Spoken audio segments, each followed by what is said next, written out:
In the fall of 2011, the last Mercury Grand Marquis rolled off the assembly line in St. Thomas, Ontario, and almost nobody noticed.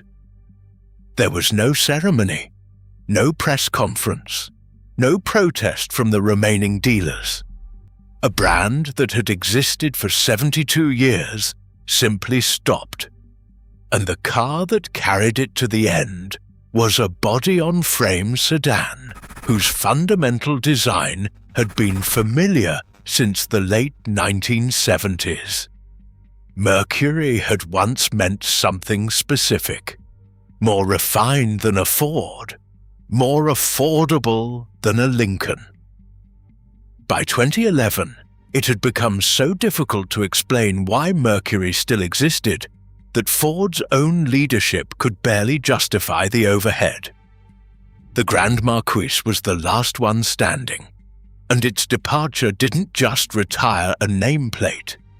It confirmed that one of Detroit's oldest strategies, filling every price point with a separate brand, had finally collapsed under its own weight.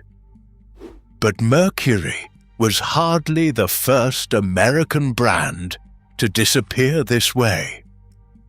Across more than a century, automakers had created, maintained, and eventually discarded some of the most recognized names in the industry. And in nearly every case, the final car to carry that badge told a story far more complicated than simple failure. 7 years before Mercury ended, a similar scene had unfolded at a General Motors plant in Lansing, Michigan.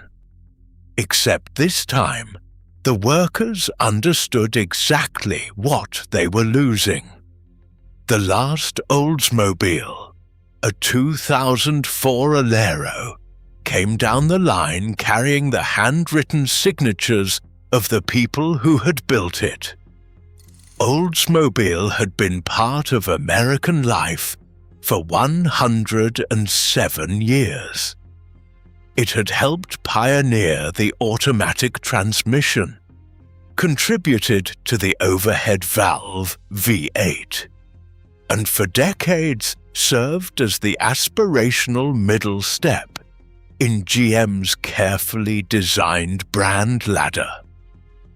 But by the early 2000s, GM had spent years repositioning Oldsmobile without ever giving it a clear reason to exist. The Alero was a competent car.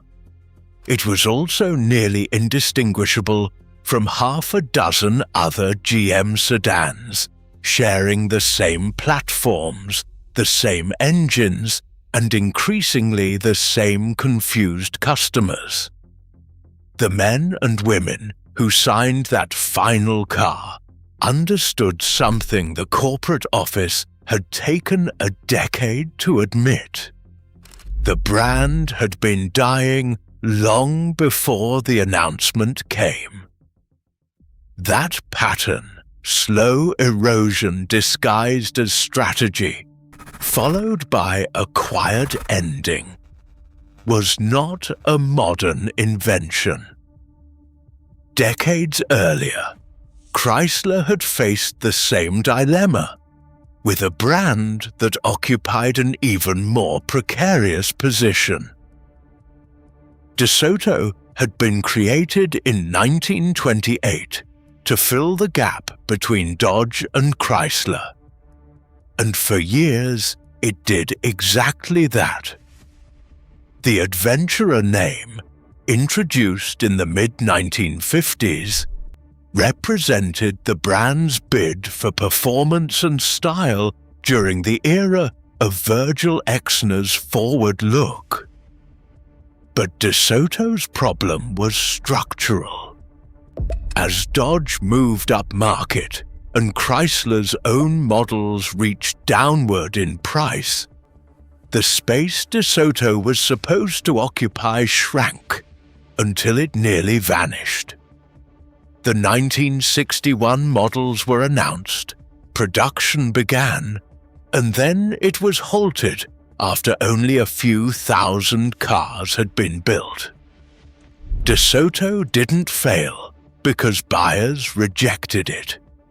It failed because Chrysler's own lineup had made it redundant. The executives who created DeSoto to fill a pricing gap eventually closed that gap themselves and left the brand with nowhere to stand. If a large corporation could sacrifice one of its own divisions through internal competition, at least the corporation itself survived. For America's independent automakers, the consequences of losing ground were far more final. By the early 1960s, Studebaker had already been fighting for survival for over a decade. The company had closed its historic South Bend, Indiana, plant in late 1963 and moved its remaining automobile production to Hamilton, Ontario, hoping that lower costs and proximity to Canadian markets might keep the operation alive. The 1966 Cruiser was among the last Studebakers built. A car assembled from an aging design with a 6-cylinder engine and few pretensions. There was no dramatic engineering gesture, no farewell performance edition. Studebaker simply ran out of resources. The company that had built wagons before the Civil War ended, manufactured automobiles since 1902, and produced the striking Raymond Loewy designs of the early 50s, ended its automotive history in a small Canadian factory, building cars that most Americans never even saw. Studebaker died because it was too small to compete alone. But being absorbed by a larger company did not always guarantee a better ending. And in at least one case, the merger itself became the weapon that destroyed the brand. By now, the pattern is difficult to dismiss. These brands did not all fail for the same reason. Some were squeezed out by their own parent corporations. Others were starved of investment until nothing distinctive remained. A few simply could not compete. But in nearly every case, the final car told the same uncomfortable truth. By the time the last model appeared, the identity that once made the brand worth saving was already gone. What came next would make that truth even more difficult to accept. The Hudson Hornet had been one of the most celebrated American automobiles of the early 1950s. Its low center of gravity and powerful inline 6-cylinder engine had made it dominant in early NASCAR racing, and the Hornet name became inseparable from Hudson's reputation for engineering independence. But after Hudson merged with Nash Kelvinator to form American Motors in 1954, the brand's individuality began to disappear almost immediately.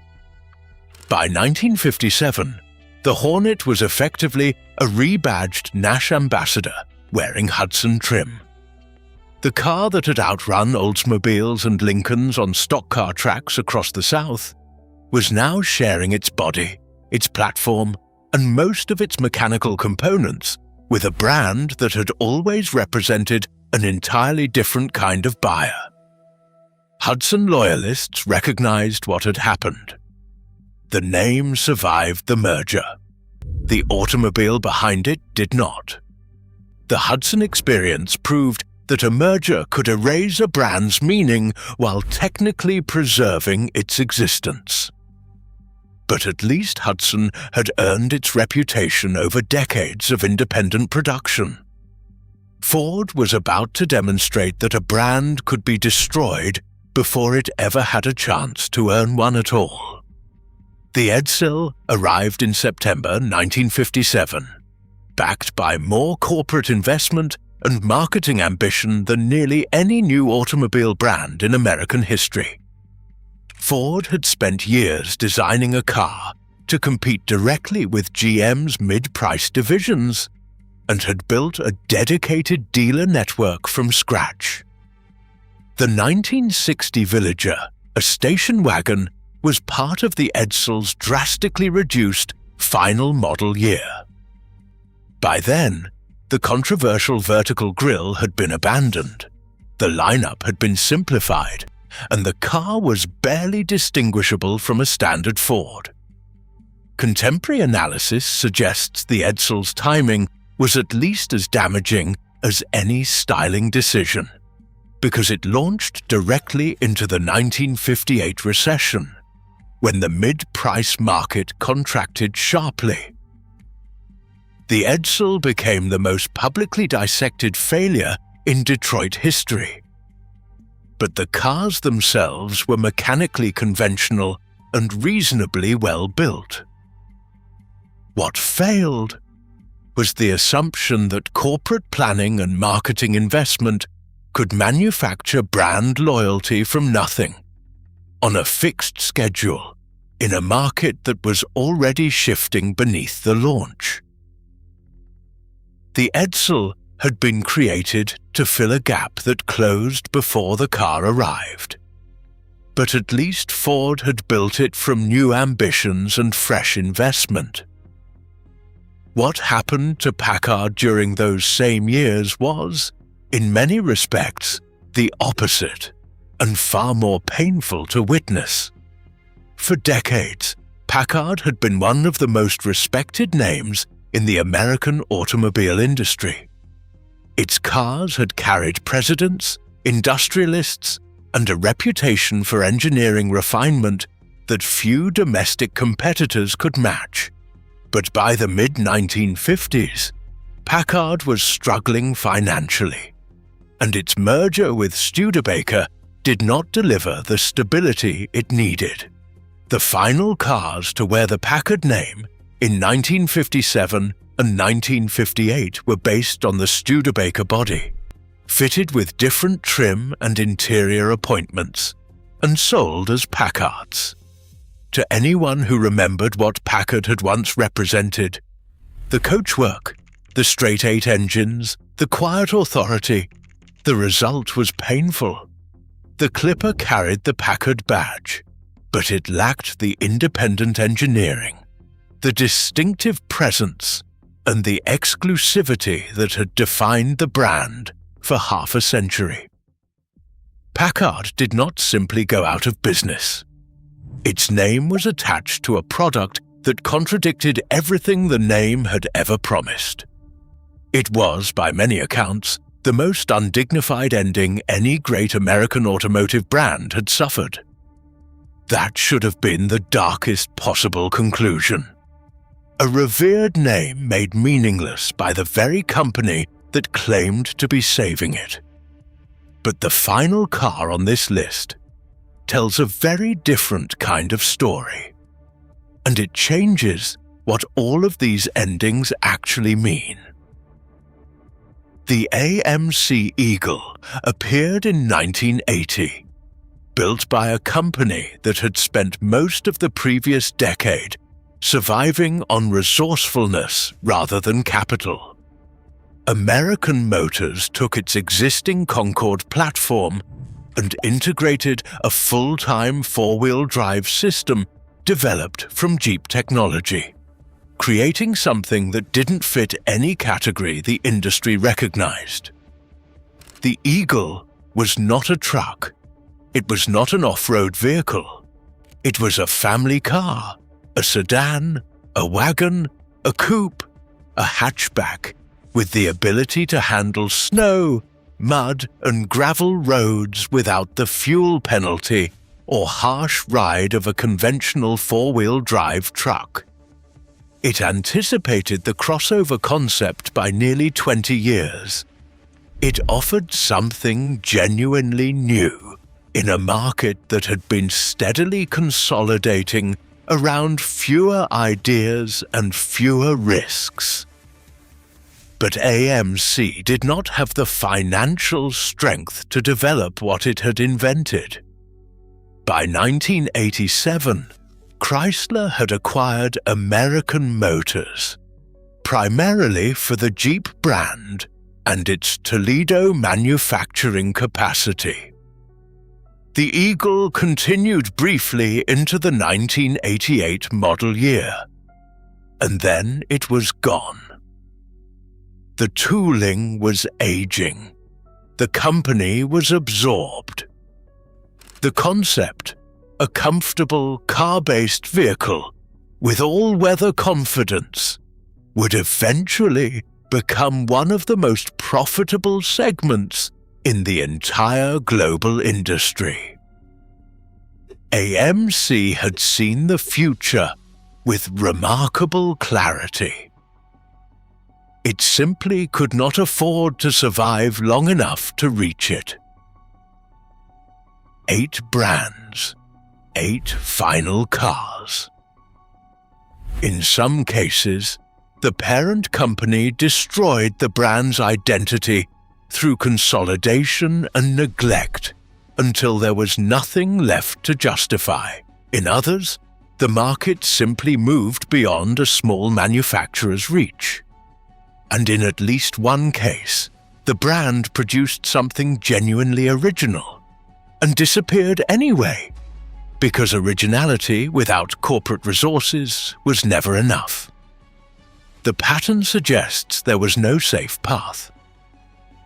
Brands that lost their distinctiveness were eliminated for being redundant. The brand that kept its distinctiveness was eliminated for being small. What remains is not just a list of retired nameplates, but a record of how Detroit decided which ideas deserved to survive, and how often that decision reflected the size of the corporation rather than the quality of the car.